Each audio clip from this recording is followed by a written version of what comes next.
नमस्कार दोस्तों, जैसी टेक में आप सबका हार्दिक स्वागत है। तो भाई ये हफ्ता भी चला गया और तीन काले कौए, थ्री ब्लैक क्रोस पैटर्न, जैसा कि आप थंबनेल में देख रहे होंगे, थ्री ब्लैक क्रोस पैटर्न बने हैं। और जो थर्ड ब्लैक क्रो बना है, यानी कि जो शुक्रवार को क्रो बना है, जो कैंडल बनी है डेली टाइम फ्रेम पर, उसको अगर आप देखोगे तो आपको पता चलेगा कि एक बड़ा गैप डाउन, एक ऐसा गैप डाउन जिसमें कि अगर आप बृहस्पतिवार की शाम का वीडियो देखोगे तो उसमें जो हमने नीचे के लिए 3 से 4 लेवल्स दिए थे, उन सब लेवल्स के नीचे ओपनिंग हुई निफ्टी 50 की, और उसके बाद वहां से पिटाई ही होती चली गई। क्या अभी सेल ऑफ बाकी है? देखिए, आईटी सेक्टर में जो एआई के प्लगइन्स, जो एआई प्लगइन्स जो इंट्रोड्यूस हुए थे लास्ट वीक, उसके कारण हर रोज 5-5, 7-7, 10-10% टूट रहे हैं बड़े बड़े स्टॉक्स। और ये जो हफ्ता है, ये जो थ्री ब्लैक क्रोज बने हैं, इसका प्रमुख मेन रीजन जो है वो आईटी स्टॉक्स ही हैं कि उनमें पिटाई, हर रोज की पिटाई होती जा रही है।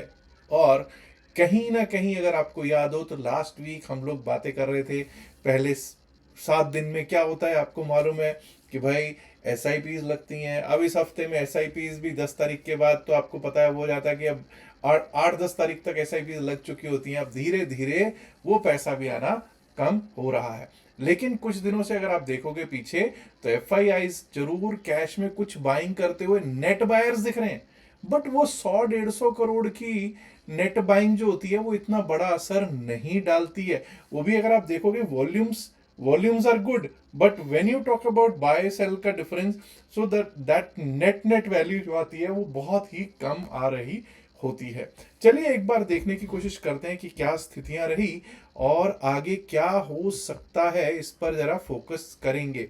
25,471, 25,471 क्लोजिंग हुई है।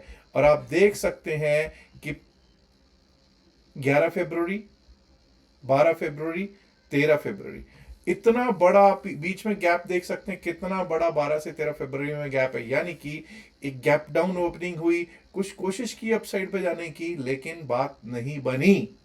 अब बहुत लोगों ने कहा साहब आज गैप डाउन थ्योरी ने काम करना था, नहीं करना था, कैसे होना था। मैंने गैप डाउन थ्योरी के बारे में बहुत बार चर्चा की है। मैंने ये चर्चा की है, गैप डाउन थ्योरी, अगर पिछले दिन के लो के नीचे हम ओपन होते हैं, तो क्या आज हम पिछले दिन के लो के नीचे ओपन हुए? बिल्कुल पिछले दिन के लो के नीचे ओपन हुए।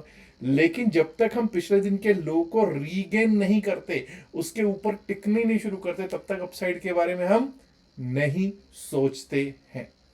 अब अगर हम ये देखें कि आज की जो स्थितियां थी उनमें अगर 5 मिनट के चार्ट पे चलूंगा, तो आपको एक चीज पता चलेगी कि हम लोग तो जितने हमारे लेवल्स थे, उन सब लेवल्स टूट के ही हम लोग ओपन हो रहे थे। हम लोगों ने डाउन साइड का लेवल 25,752 से लेकर 25,752 से 25,600 608 तक का लगाया था। 25,600 के नीचे हम लोग ओपन हो रहे थे, और वही 25,608 हमारे लिए रेजिस्टेंस बना रहा पूरा दिन। वही रेजिस्टेंस बना रहा, 25,600 608 हमारे लिए रेजिस्टेंस का काम करता रहा। और लास्ट में जब हम टूटे तो ऐसे टूटे कि 336 पॉइंट्स माइनस में निफ्टी 50 क्लोज होता हुआ दिखाई पड़ा है।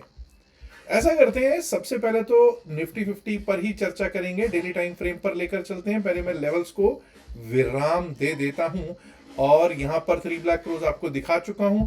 अब यहां देखिए कि कौन कौन से ऐसे स्टॉक्स थे जो दिक्कत दे रहे थे। 25,471 पर closing, 45 in declines and only 5 stocks in advances. 45 तो लाल में है भाई, और सिर्फ 5 है एडवांसेस में। अब उन 5 को क्या देखना, उन 5 का भी क्या देखना। ठीक है, Bajaj finance, SBI, Eicher Motors, SBI life और सिप्लाई, पांचों इंडेक्स मूवर अपवर्ड जो है वो दिखा दिए मैंने। लेकिन सबसे ज्यादा पिटा कौन? हिंडाल को। कोई ज्यादा खास बड़ा वेटेज नहीं है। हिंद यूनिलीवर नतीजों के बाद, नतीजों का असर 4.5% पिटा है जी। एटर्नल भी पिट रहा था, कोई बहुत बड़ी वेटेज नहीं है। अदानी इंटरप्राइजेस 4% पिट रहा था। ओएनजीसी, टाटा स्टील, ये सब भी पिट रहे थे। लेकिन अगर आप देखोगे एचडीएफसी बैंक को देखो, 2% पिट रहा था जी। अगर आप महिंद्रा एंड महिंद्रा को देखो, 2.25% पिट रहा था। 1.25 से 1.5% इन्फोसिस पिट रहा था। और आईटी पैक को अगर देखोगे तो कोई एचसीएल टेक पिट रहा था, कोई टीसीएस पिटाई खा रहा था। कोई भी आईटी स्टॉक ये नहीं है कि जो कह सके कि नहीं भाई मैं कुछ दिखाऊंगा, दमखम दिखाऊंगा। सब के सब टेक महिंद्रा हो गया, सब के सब पिटाई खाते हुए दिखाई पड़ रहे थे।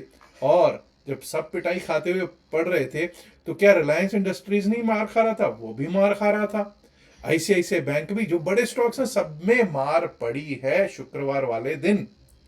मतलब इसी से लगता है कि मार्केट कितनी वीक है, कितनी कमजोर है। और तीन काले कौवे तो आपको वीकनेस के ऊपर बिल्कुल कमेंट कर रहे हैं कि भाई वीकनेस वीकनेस वीकनेस बनती हुई दिख रही है।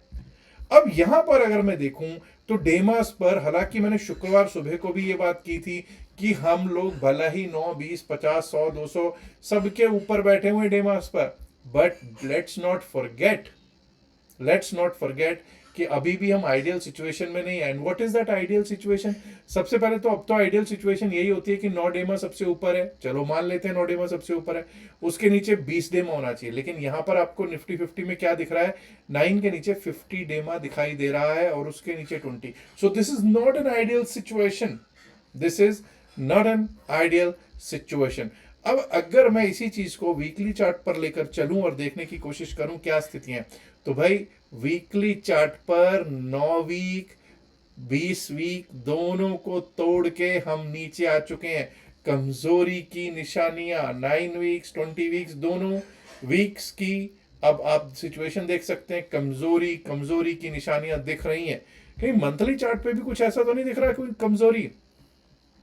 मंथली चार्ट पे अगर आप देखोगे, 1 मंथ का चार्ट अगर देखोगे तो एक स्पिनिंग टॉप कैंडल बनती हुई दिख रही है।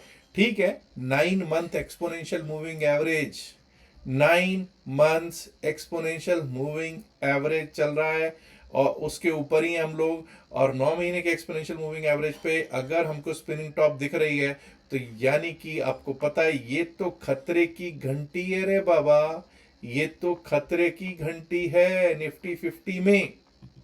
चलिए ऐसे ही करके अब जरा चलते हैं और देखने की सिचुएशन देखते हैं कि बैंक निफ्टी के क्या हालात थे।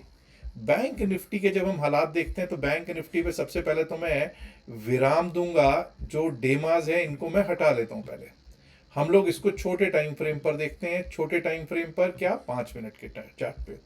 अब यहां पर भी कई लोगों का मेन मसला यही है कि साहब ये गैप डाउन थ्योरी कब काम करती है। आइए पहले तो ये देख लीजिए लेवल्स कैसे काम करते हैं। हम लोगों के 60,597 पिछले दिन का लो था, पिछले दिन का यानी 12 तारीख का लो था 60,597। अगर जब हम उसके नीचे ओपन हो रहे हैं तो तभी काम करेगा अपसाइड के लिए जब 60,597 के ऊपर हम टिकने लगे। द वर्ड इज टिकने लगे, तभी अपसाइड के बारे में सोचेंगे। तो 60,597 के ऊपर एक भी कैंडल ने क्लोजर नहीं दिया। Forget about 2 to 3 candles, 5 minute की एक भी कैंडल ने क्लोज नहीं दिया। और उसके बाद 60,495 कट गया। और उसके नीचे क्या लेवल था, 60,322, वो भी आपको देखने को प्राप्त हुआ। उसके नीचे हमारा 60,170 के आसपास था, वो भी आपको लेवल लास्ट में जाते हुए लग गया। और 60,186 की हमको क्लोजिंग मिल गई, 60,186 का क्लोज मिला है। तो निफ्टी बैंक में भी देख लीजिए किस तरह से लेवल्स ने काम किया है। अब जरा निफ्टी 50 बैंक पर ही मैं एक चीज चर्चा करना चाहूंगा कि क्या ये भी कमजोर हो गया है? क्या यहां पर भी कोई 3 ब्लैक क्रोज बने हैं? देखिए यहां पर कोई 3 ब्लैक क्रोज पैटर्न नहीं बनता हुआ दिख रहा है, लेकिन स्पिनिंग टॉप कैंडल बनी थी आपकी 12 फरवरी को और 13 फरवरी को उसका बड़े ही धड़ल्ले से एक ब्रेक डाउन होता हुआ उसके डाउन साइड का मिला है। उससे पहले भी अगर आप 4 दिन देखोगे तो 4 दिन एक छोटी सी रेंज में रहा था बैंक निफ्टी। डाउन साइड अगर क्लियर देता हुआ निफ्टी बैंक दे रहा है। यहां पर भी अगर आप देखोगे 9 डेमा सबसे ऊपर, 20 डेमा उसके नीचे, 50 डेमा उसके नीचे। यहां पर अभी भी सिचुएशन ये है कि 9 डेमा तोड़ चुका है, लेकिन यहां पर डेमास जो है वो आइडियल सिचुएशन में बने हुए जरूर दिखाई पड़ रहे हैं। Let us have a look at BSE Sensex. ये रहा साहब सेंसेक्स, आपकी सिचुएशन आप देख सकते हैं। सेंसेक्स की स्थितियां, सेंसेक्स में 3 काले कौवे और तीनों दिन में एक आप चीज देखिएगा, नोट कीजिएगा, जो शायद निफ्टी 50 में भी नहीं है, यहां पर उससे भी ज्यादा गंभीर समस्या है। समस्या क्या है कि अगर आप देखोगे 11 फरवरी के बाद 12 फरवरी को बहुत बड़े गैप के साथ गैप डाउन खुले और हम उस गैप को नहीं पाट पाए थे, और उसके बाद बृहस्पतिवार के बाद जो शुक्रवार को 13 फरवरी को, तो भाई बहुत ही और भी बड़े गैप के साथ हम खुले डाउन साइड पे, और वो भी पाट नहीं पाए, और 1048 पॉइंट 1048 पॉइंट्स, सवा परसेंट 1.25% नीचे क्लोजर मिला है 82,626 पर। यहां पर अगर मैं 5 मिनट के चार्ट पे चलूंगा और देखने की कोशिश करेंगे कि हम लोगों ने कल यानी कि बृहस्पतिवार को क्या लेवल्स लगाए थे, तो आपको पता चलेगा कि हम लोगों के जो लेवल्स थे इतने बड़े गैप डाउन के साथ खुला कि वही बात कि हमारा जो चौथा लेवल था उसके भी नीचे खुल रहा था, और वही चौथा लेवल 82,982 83,000 जो हमारे लिए एक रेजिस्टेंस का काम करता रहा। कहीं पर भी कोई सांस लेने का भी इसने मौका नहीं दिया। कोई भी बाउंस एक सेल की अपॉर्चुनिटी के तौर पे इस्तेमाल होता हुआ हमको दिखा है शुक्रवार वाले दिन। अब अगर मैं सेंसेक्स पर यही देखूं कि क्या स्थितियां हैं, क्या ये बैंक निफ्टी की तरह अभी भी कुछ दमखम दिखा रहा है, या फिर ये कमजोर हो गया है निफ्टी 50 से भी ज्यादा। सबसे पहले तो 20 डेमा 9 डेमा देखिए, और देखिए 50 डेमा, यहां पर स्थितियां निफ्टी 50 से भी ज्यादा खराब हैं। सबसे ऊपर कौन सा डेमा है? 50 डेमा। आइडियल छोड़िए साहब, 50 डेमा 9 डेमा के भी ऊपर, 20 डेमा के भी ऊपर बैठा हुआ है, उसके नीचे आपका 9 और उसके नीचे 20। सो ये वीकनेस की निशानियां हैं जी, ज्यादा वीकनेस इसमें दिखाई पड़ रही है। अगर मैं वीकली चार्ट पे भी चलूंगा तो वीकली चार्ट पे भी हमको 9 वीक और 20 वीक का टूट चुका है, 9 and 20 week exponential moving average टूट चुका है। मंथली एक्सपोनेंशियल मूविंग एवरेजेस की अगर मैं बात करूं तो बस यहां देख लीजिए, 9 मंथ एक्सपोनेंशियल मूविंग एवरेज में इसने अगर आप देखोगे तो 20 मंथ का एक्सपोनेंशियल मूविंग एवरेज टेस्ट किया है सेंसेक्स ने।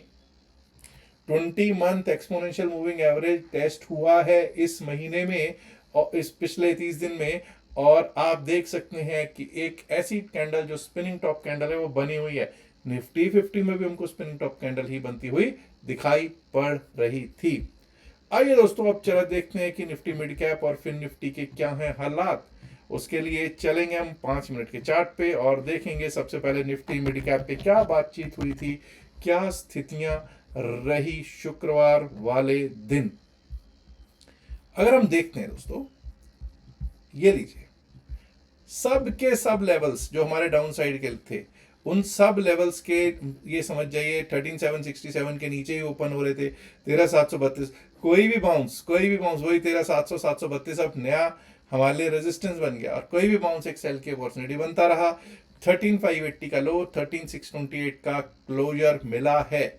और जब हम चलते हैं और देखते हैं कि यहाँ पर स्थितियां कितनी कमजोर हैं, क्या ये इसकी स्थितियां उनसे कुछ बेहतर है, क्या हम बेहतर कर रहे हैं, एक नहीं, दो नहीं, तीन नहीं, चार चार। हमने बृहस्पतिवार को भी यही बात की थी कि 3 black cross pattern mid cap Nifty में कह रहा है कि यहाँ पर कमजोरी बनी हुई है।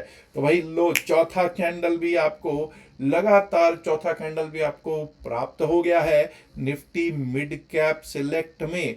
और देखिए साहब, 9 20 50 की क्या स्थितियां हैं, 9 वीक 9 डेमा 20 डेमा 50 डेमा। यहां पर देखिए कि कमजोरी क्या है, 50 डेमा पर हमको क्लोजिंग मिल रही है। कमजोरी कमजोरी कमजोरी, Selan bounce Selan bounce Selan bounce, बिल्कुल चीख चीख कर कह रहा है निफ्टी मिड कैप। और हाँ, 9 वीक एक्सपोनेंशियल मूविंग एवरेज को इसने टेस्ट किया, लेकिन closure 9 week exponential moving average के ऊपर ही दे दिया है। आइए फिन निफ्टी पर भी कर लेते हैं बातचीत, भाई कौन सा स्ट्रांग है कौन सा नहीं। अब जरा निफ्टी फिन सर्विस की जब हम बात करते हैं तो उसके लिए मैं 5 मिनट के चार्ट पे चलना चाहूंगा, और 5 मिनट के चार्ट पे जब मैं चलता हूं तो देखने की कोशिश करते हैं क्या स्थितियां हैं। हमने क्या बातचीत की थी, हमने बात की थी कि अगर 28,248 के नीचे, कहां पर 28,248 के नीचे, 28,293 के नीचे, माफ कीजिएगा 28,293, हम 28,293 के नीचे ओपन हुए। यहां चेक कीजिएगा, यहां पर 28,293 के हम नीचे ही ओपन हो रहे थे, उसके ऊपर एक भी कैंडल हमारी क्लोज नहीं हो रही है। 28,293 डाउन साइड का हमारा पहला लेवल था, लेकिन उसके ऊपर एक भी कैंडल हमारी क्लोज नहीं हुई और हमने नीचे के लिए क्या लेवल थे 28,248 वो भी आया, 28,199 कोशिश होती रही वहां से सपोर्ट लेने की, लेकिन जब वो टूटा तो 28,154 वो भी आया। और दोस्तों कहीं ना कहीं 28,085 28,085 का लो लगाया, लास्ट में 28,126 पर क्लोजिंग दे दी है निफ्टी फिन सर्विस ने। डेली चार्ट पे जब हम देखते हैं तो क्या ये कुछ स्थितियां बेहतर हैं क्या इसकी? यहां पर हम लोग जब देखेंगे तो देखते हैं कि क्या हालात बने हुए हैं डेली टाइम फ्रेम पर। यहां पर आप देखिए 9, 20, 50 सब इन 9 डेमा से कहीं ऊपर है अभी भी। ये एक ऐसा इंडेक्स है जिसमें ऐसा लग रहा है कि अभी भी कुछ दमखम बाकी है। ना तो इसमें 3 ब्लैक क्रोस का पैटर्न है, पहली लाल कैंडल आई है डेली चार्ट पर, और ये थोड़ा सा ताकत दिखाता हुआ हमको जरूर दिखाई पड़ रहा है। अब दोस्तों एक चीज और है, अब आपने ये देखा कि कौन कौन से इंडेक्स हैं जो ताकतवर हैं। रादर मैं तो यही कहूंगा कि फिन निफ्टी में अभी भी कुछ ताकत है, अगर कुछ बैंकिंग उसको मदद दे दे तो चल सकता है। बट आईटी सेक्टर ने पूरे का पूरा मूड माहौल खराब कर दिया है, निफ्टी 50 का भी और इवन बीएससी सेंसेक्स का भी। अगर ऐसा ही चलता रहा तो बस फिर आपको पता ही है कि और ज्यादा क्या हो सकता है, और ज्यादा नीचे का रुख हो सकता है। 3 black cross pattern, 4th black crow भी एक इंडेक्स में तो बना ही हुआ है। वीकेंड पर मैं संडे को एक बार को जो लेवल्स होंगे मंडे के लिए वो जरूर देने वाला हूं, लेकिन यहां पर आपको यही कहूंगा सेल ऑन बाउंस की स्थितियां मार्केट में बनी हुई हैं।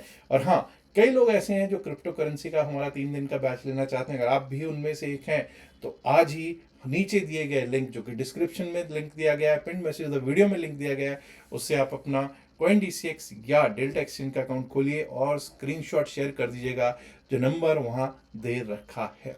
याद रखिएगा जो भी बातचीत इस वीडियो में की गई है सिर्फ और सिर्फ एकेडमिक पर्पज से की गई है और इसका बाय सेल की सलाह से कोई लेना देना नहीं है। बाय सेल की सलाह के लिए आप अपने फाइनेंशियल एडवाइजर से बात कर सकते हैं।